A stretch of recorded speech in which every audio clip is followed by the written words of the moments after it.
마니TV입니다. 안녕하세요. 오늘은 이런저런 말씀을 좀 드리려고 이렇게 앉았습니다. 메일이 하나 왔는데요.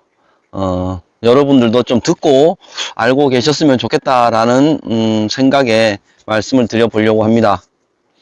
시골살이를 준비를 하시다 보면 참 여러 가지 상황이 있는데요. 나는 어떻게 준비를 하는데 다른 사람들은 어떻게 준비를 할까? 뭐 이런 거 비교도 해보고 싶고, 잘된 얘기, 잘못된 얘기, 뭐 이런 거 궁금하기도 하잖아요. 오늘 말씀드릴 내용은 썩 좋은 결과는 아닌데, 그래도 또 이런 경우의 분들도 계실 것 같아서 여러분들이 알고 준비하시는데 조금은 더 신중하셨으면 좋겠다라는 생각에서 소개를 해드립니다. 사연을 좀 읽어 드릴게요. 안녕하세요, 마니TV님. 저는 60대 후반에 귀촌한 지 3년 된 주부입니다. 3년 전쯤에 귀촌을 할 때만 해도 부푼 꿈을 안고 시골살이를 시작했는데요. 이제는 다 그 모든 게 부질없는 상황이 되어버렸습니다. 처음 귀촌지를 선정을 하고 땅을 사고 집을 지으려고 업자를 만났는데요.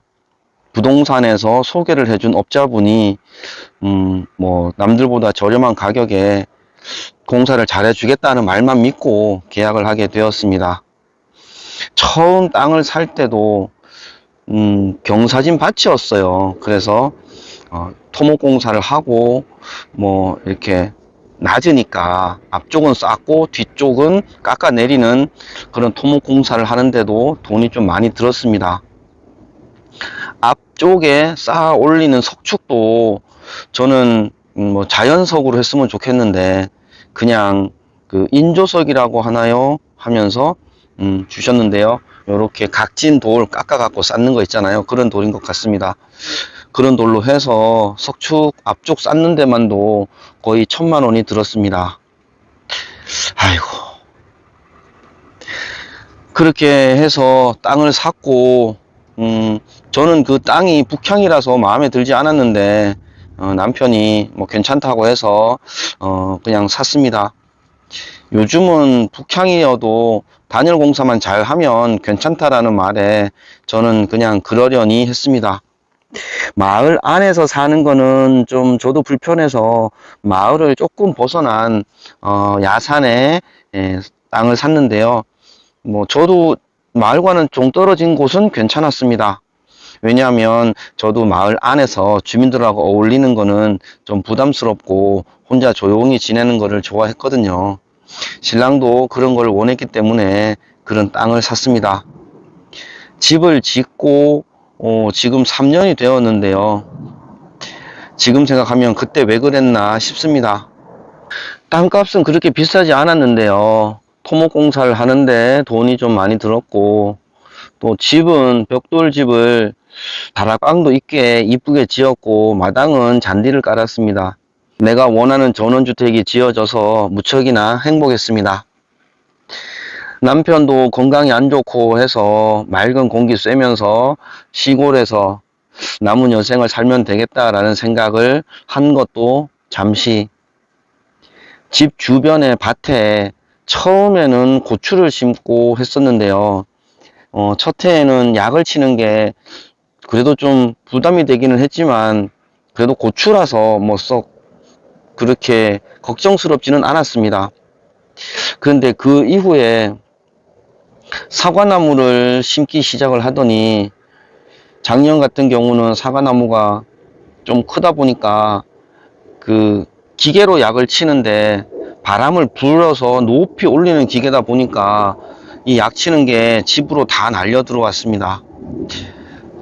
주변의 밭들이 다 사과나무를 심었어요. 그래서 사과나무 밭에 약을 너무 자주 치는 게 저는 정말 싫었습니다. 집을 지을 때만 해도 주변이 다 고추밭이었기 때문에 고추밭에 약 치는 거는 참을 수가 있었는데요.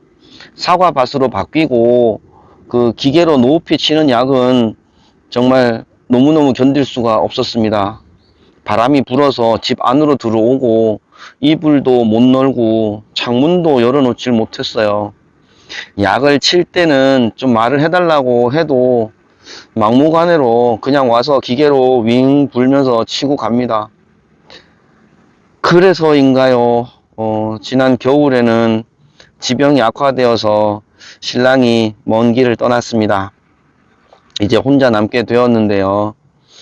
도저히 여기서는 못 살 것 같아서 집을 팔려고 하니까 이 집을 사실 지을 때 땅 사고 기초 토목공사라는 걸 하고 또 짓는데 근 3억 가까이 들었거든요. 그런데 지금은 뭐 2억도 1억 5천에도 썩 살려는 사람이 없습니다. 왜냐하면 주변이 다 사과밭이다 보니까 밭에 약 치는 거 한번 보고 나면 다들 집을 보러 왔다가 그냥 가요. 그리고 한겨울에는 이게 북향의 산 밑에 있는 집이다 보니까 길이 얼어서 다니기도 불편하고 그렇다 보니 집을 보러 오는 사람도 겨울에는 집까지 안 오고 그냥 입구에서 손사래를 치면서 갑니다. 이제 막막해요. 제가 이렇게 길게 글을 쓰는 거는 저와 같은 상황이 벌어지지 않도록 시골살이를 준비하시는 분들이 잘 준비를 하셨으면 좋겠다는 생각에 마니TV님께 메일을 보냅니다. 많이 바쁘시겠지만 이런 얘기도 한번 들어주셔서 시골살이를 준비하시는 분들이 준비에 실수 없이 잘 했으면 좋겠습니다. 긴 글 읽어주셔서 고맙습니다. 라고 보내오셨습니다. 자, 참, 아이고. 내용을 정리를 하면, 이제 60대에 남편분하고 시골살이를 하러 오셔서, 그 부동산 업자분의 말만 믿고, 북향 땅을 사고, 토목공사를 하고, 그분이 소개한 업자한테 집을 짓고 했는데, 이제 나중에 주변이 다 사과밭으로 바뀌었고, 약을 치는 거를 감당을 못 하겠고, 뭐 그런저런 이유로 병이 악화돼서 이제 남편분은 돌아가시고 혼자 되셨다, 이런 상황입니다. 제가 어떤 말씀을 드리고 싶으냐 하면, 많은 분들이 마을과는 동떨어진 외딴 집을 찾는 분들이 있어요. 그 외딴 집 옆에 밭에 뭐를 심을 줄 알고 조심하셔야 할 부분입니다. 그리고 북향으로 지은 집, 물론 단열 공사를 잘 해놓으면 집 내부는 괜찮을 수 있어요. 하지만 북향은 그 진입로, 그리고 겨울에 아무래도 난방에 남쪽 집보다는 취약합니다. 그래서 겨울에 난방비가 엄청나게 많이 들어갑니다. 그리고 이분처럼 이제 남편하고 같이 있을 때 뭔가를 딱 시골에 이게 저질러 놓는다고 하죠. 그러다가 어느 쪽이든 혼자 되시면 그 많은 뭐 땅이나 농사나 아니면 뭐 그 생활시설이나 이런 거를 감당을 못하는 경우가 생깁니다. 그래서 시골살이를 준비하실 때는 너무 크지 않게 준비하시고, 너무 마을과는 떨어지는 것도 조심하셔야 되고, 그리고 무엇보다 제일 중요한 거, 처음부터 땅을 사고 집을 짓고 시작하시는 거는 위험하다. 처음 시작할 때는 월세집이든 전세집이든 세를 얻어서 1, 2년 정도 살아보고 시작하시라는 거 제가 늘 강조하지 않습니까? 지금 이분 같은 경우 처음 집 짓고 토목공사 하는데 3억 가까이 들었는데 이제 1억 5천에 내놔도 사람들이 안 산다는 거예요. 그만큼 그 주변 여건이 안 좋다는 거겠죠. 사연을 들으신 여러분들의 생각은 어떻습니까? 또 여러분들은 시골살이를 어떻게 준비하고 계십니까? 이것저것 내가 이런 것도 잘 몰라요, 저런 것도 잘 몰라요 할 수 있습니다. 그러면 잘 모를 때는 일단 저지르지 마시라는 거죠.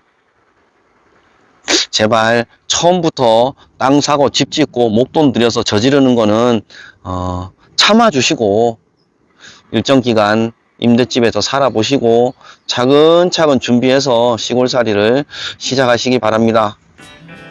오늘 사연 주신 분의 사연이 안타깝기도 하고 또 이런 분이 계실까 싶기도 해서 노파심에 오늘 영상을 찍습니다. 모쪼록 사연 주신 분도 그렇고 이 영상을 보면서 시골살이를 준비하시는 분들도 큰 착오 없이 잘 준비해서 안정된 정착이 되시기를 바랍니다. 우리 사연 주신 분은 따로 저한테 연락 좀 주세요. 제가 개인적으로 도움이 될 수 있는 부분은 챙겨보도록 하겠습니다. 시골의 빈지 비워두지 말고 사람이 살게 합시다. 지금까지 퓨처만이었습니다.